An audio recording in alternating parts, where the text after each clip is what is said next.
السلام علیکم۔ آج میں آپ کو بتاؤں گا حضرت داؤد علیہ السلام کی امت بندر کیوں بنی تھی۔ تو چلیے ویڈیو کو شروع کرتے ہیں۔ ویڈیو کو شروع کرنے سے پہلے چینل کو سبسکرائب کر دیں اور ویڈیو کو لائک کر دیں۔ بسم اللہ الرحمن الرحیم۔ حضرت داؤد علیہ السلام کی قوم کے 70,000 افراد سمندر کے کنارے ہیلا نامی بستی میں رہا کرتے تھے۔ ان لوگوں کو اللہ نے ہزار نعمتوں سے نوازا تھا، لیکن جب راحت اور سکون آیا تو یہ اللہ کی عبادت سے محروم ہو گئے اور اللہ کی مخلوقات پر ظلم کرنے لگے۔ تو یوں اللہ نے ان کو خبردار کیا کہ ہفتے کے دن شکار نہ کیا کرو، اتوار سے لے کر جمعے تک جتنا شکار پکڑنا ہے پکڑ لو، لیکن ایک دن اللہ کی عبادت اور مخلوقات کے امن کے لیے رکھ۔ تو یوں اللہ نے ان کا امتحان لینا شروع کر دیا۔ وہ اتوار سے لے کے جمعے تک سمندر میں مچھلیاں پکڑنے لگتے تو مچھلیاں زیادہ مقدار میں ہاتھ نہ آتی، اور ہفتے کے دن سمندر کو دیکھتے تو ان کو بڑی مچھلیاں نظر آنے لگتی۔ ان لوگوں میں سے ایک شخص کو شیطان نے ورگلایا کہ پریشان کیوں ہوتے ہو، میری ترکیب پہ عمل کرو تو ہم شکار سے کبھی محروم نہیں رہو گے۔ تو بس شیطان کے کہنے پر اس شخص نے ہفتے کے دن کانٹا لگا کے ڈوری کو سمندر میں ڈال دیا کہ مچھلیاں پھنسیں، اور شیطان نے کہا تم اس مچھلی کو اتوار کے دن نکالنا، اور یوں ہفتے کی غربت بھی باقی رہے گی اور تمہارا شکار بھی ہو جائے گا۔ بس شیطان کی بتائی ہوئی ترکیب پر ہفتے کے دن مچھلی پھنسی رہی اور وہ اتوار کے دن نکالتا اور خوشی سے کھاتا۔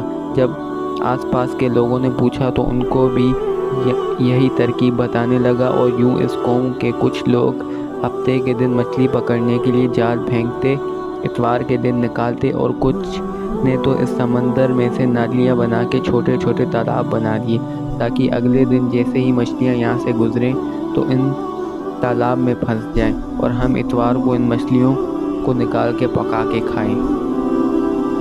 اس گاؤں میں کچھ اللہ کے خاص بندے بھی موجود تھے جو کہنے لگے اے لوگو، اللہ نے ہفتے کے دن شکار کرنے سے منع کی ہے۔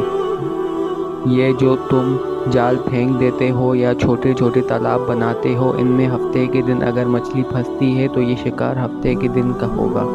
اللہ کے عذاب سے ڈرو، اللہ کی نافرمانی نہ کرو۔ وہ لوگ ان لوگوں کا مذاق اڑانے لگے کہ ہماری جو مرضی ہوگی وہ ہم کریں گے۔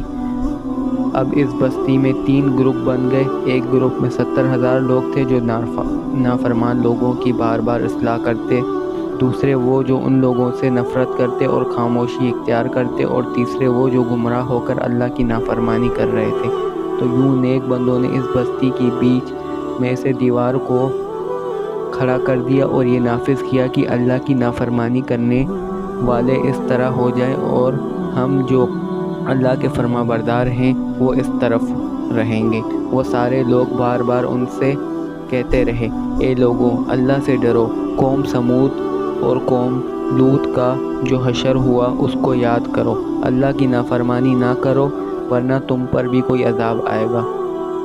وہ سارے نافرمان جن کی تعداد تقریباً 12,000 تک تھی، یہ تو سب کتابی باتیں ہیں، ہم پہ کوئی عذاب نہیں آئے گا۔ بس جیسے ہی وہ گروہ 2 حصوں میں ہو گیا، اور ایک وہ جو اللہ کے فرمانبردار بندے دیوار کے اس طرف تھے، اور دوسرے وہ جو نافرمان بندے جو دیوار کے اس طرف۔ وہ نافرمان پوری رات ہنستے رہے اور مذاق اڑاتے رہے، اور وہ اللہ کے خاص بندے دیوار کے اس طرف اللہ سے معافی مانگنے لگے۔ بس جیسے ہی صبح ہوئی وہ نیک انسان اٹھے، انہوں نے دیوار کے اس طرف سے کسی انسان کی آواز نہیں آ رہی، جیسے ہی دیوار کے اس طرف چڑھ کر دیکھنے لگے تو وہ سارے کے سارے لوگ بندر کی شکل میں تبدیل ہو چکے تھے اور بندروں کی حرکت کو انجام دے رہے تھے۔ وہ جو لوگ دیوار سے ان بندروں کو دیکھنے لگے تو ان نیک لوگوں میں سے جو ان کے رشتہ دار تھے، انہوں نے ان بندروں کو کپڑوں سے اپنے رشتہ داروں کو پہچانا اور چیخ کے رونے لگے اور اللہ سے معافی مانگنے لگے۔ جب اللہ کا عذاب آتا ہے تو وہ ہو کے رہتا ہے۔ وہ 12,000 لوگ جو بندر بن چکے تھے کبھی کچھ کھا پی نہیں سکتے، اور وہ 3 دن بعد اس عذاب میں آ کر مر گئے۔